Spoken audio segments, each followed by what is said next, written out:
How's it going, fellow Helldivers? We got a banger of a video for you today covering the biggest update to Helldivers 2 so far, and as you guys are getting used to and deserve for your support, I've thrown in a cracking build that I personally use against the Terminids on the brand new difficulty 10 mode Super Helldive. So grab yourself a snack, sit back, relax, and let's get into it. So if you're not aware, at the start of August, Arrowhead dropped their biggest update since Helldivers 2 released back in February. Starting with a brand new difficulty, Super Helldive is the new difficulty 10, as is described as an extreme difficulty made to test the very best Helldivers, and even comes with brand new enemies. So when facing the Terminids, you have the Impaler, a heavy enemy that is quite slow but can make up ground by having its tentacles attack you from out of the ground. Some of you OGs who played the original Helldivers will remember this enemy. Alongside the Impaler, you also have two new bug variants. The Spore Charger is just like the typical Charger, except it's surrounded by a cloud of fog to hinder your vision, and the other variant is the Alpha Commander, which is just your standard Brew Commander on crack. It's harder to kill, meaning more ammo used, it's faster, and it can call for reinforcements at a faster rate, which is just great. On the automaton front, we now have a new tank to face, a rocket tank to be precise, which fires its rockets up in the air to then rain down on you with. And we now have a reinforced Scout Strider, which isn't too much of an issue. We also have two new secondary objectives to complete, adding a bit more variety to our missions. The first one will have us attacking an automaton processing base to destroy a bioprocessor, and when on the Terminid front, we will have to extract with a live bug larva sample that once collected will continuously draw the attention of the Terminids, which will definitely be a handful on Super Helldive difficulty. As for buffs and nerfs regarding weapons and stratagems, the Slugger got a small buff to its stagger spread and drag. Unfortunately, Arrowhead had to go and nerf the fan favourite Incendiary Breaker, which had its recoil upped and even worse had its magazine carrying capacity decreased from 6 magazines to 4. Another fan favourite, the Grenade Pistol, also took a small hit, having its ammo capacity reduced from 8 to 6, but a small consolation, we now get 4 rounds refilled instead of 2 when resupplying. These three are the standout changes for me, but to name the rest, the crossbow is now a one-handed weapon. The AR-23 Guard Dog Stratagem got a mag increase, the Orbital Walking Barrage got decrease in movement speed, and the 120 High Explosive Barrage had its cooldown reduced by 60 seconds.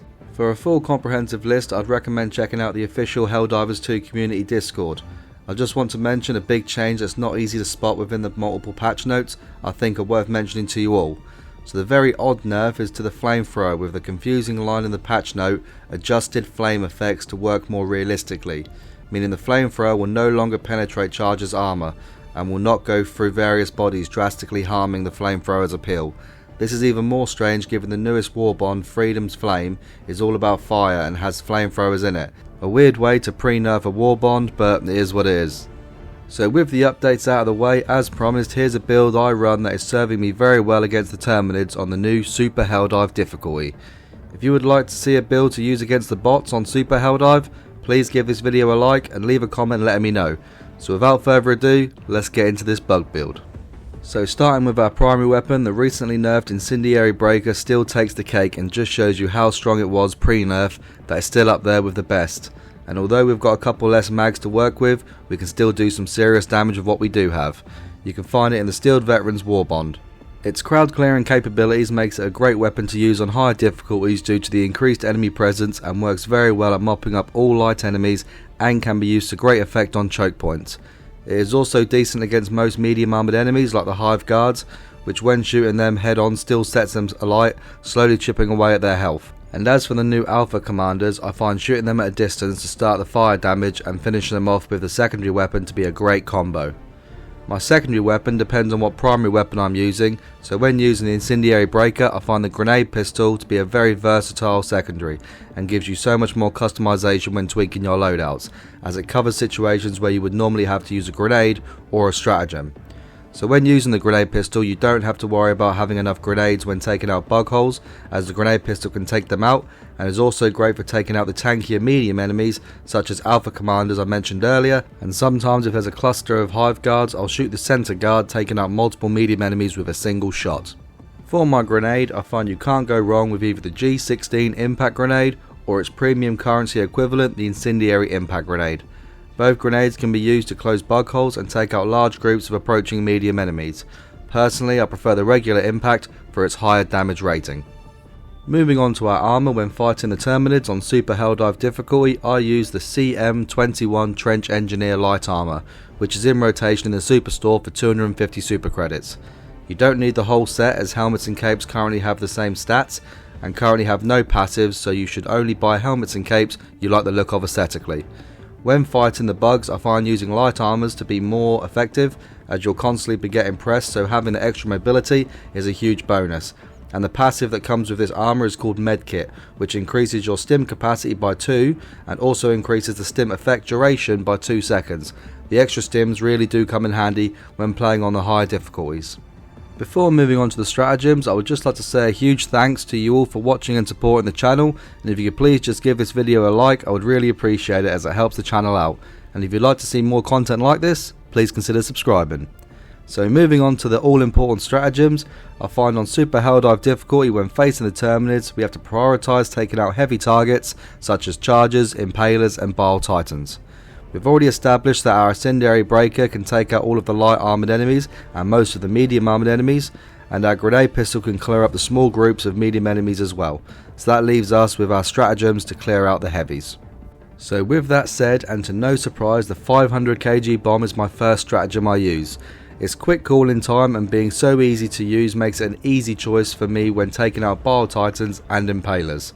Sure, it could do with larger damage radius being the 500 kg bomb, but its relatively small learning curve makes it the obvious pick. You should only be using your 500 kgs on bile titans and impalers, as you'll see in a minute what we'll be using to take out the chargers. Next up is my crowd clearing baby, the Orbital Gatling Barrage. This stratagem is so fun and effective to use when covering breaches, taking out patrols and defending extracts. It has a very quick 70-second cooldown, which can be reduced even further when upgrading the ship modules. They're called Morale Augmentation and Zero Breach Loading. After upgrading, your cooldown will now be just under 60 seconds. For our support weapon stratagem, we have the Commando. The Commando can take out regular charges with 1 headshot or their armoured counterparts in 2. And although temperamental, it can take down impalers and bile titans in 2 to 3 shots. It can also be used to take out bug nests when low on grenades, and can easily take out broadcast towers and spore towers. The Commando can fire all 4 launchers without having to reload, but just like the EAT-17, you can't refill its ammo, and once you've fired all 4 missiles, the launcher is then dropped. You can also switch between laser guided and free fire by holding down your reload button. Calling in a new one isn't a problem, as it only has a 120 second cooldown, which can be further reduced to 108 seconds by unlocking the ship upgrade Streamline Requests. It also doesn't require a backpack to run like the spear or the autocannon, freeing up that important backpack slot. Before moving on to our boosters, that last stratagem, and very important one at that, is the Guard Dog Rover. This unlimited ammo army of 1 stratagem is the bread and butter to this build, clearing up all the smaller enemies, saving your precious ammo and time dealing with them. It acts as your personal bodyguard, can take out a wide range of enemies, and once recharged you can call in another one for your fellow Helldivers. On Super Helldive difficulty, you run into so many hordes that having a stratagem that you can set and forget about is a big win, and will make your missions a lot more straightforward. It does have a small learning curve, as it can kill you or your fellow Helldivers when positioning around it. Just keep a small distance when playing with your squad and learn how the rover positions itself around you, and you'll be fine, and much better off for having it with you. A quick note on boosters: most Helldivers have their favourite boosters, and I find having at the very least the vitality and the stamina enhancement boosters are great to have with you when deploying. So if you can communicate with your squad, be sure they bring these 2 along, as the vitality keeps you alive longer and the stamina enhancement makes your time exploring the map so much more efficient. Any other boosters are more just personal preference. So what did you think to this most recent update? Is there anything you would change, and if so, what? And remember, if you'd like to see a Super Helldive automaton build, please leave a comment and let me know. And on that subject, what are you currently running against the automatons on Super Helldive, and how are you finding it? I hope you all enjoyed this video, and please be sure to like and subscribe. And as always, I'll see you all on the battlefield. Blagger out.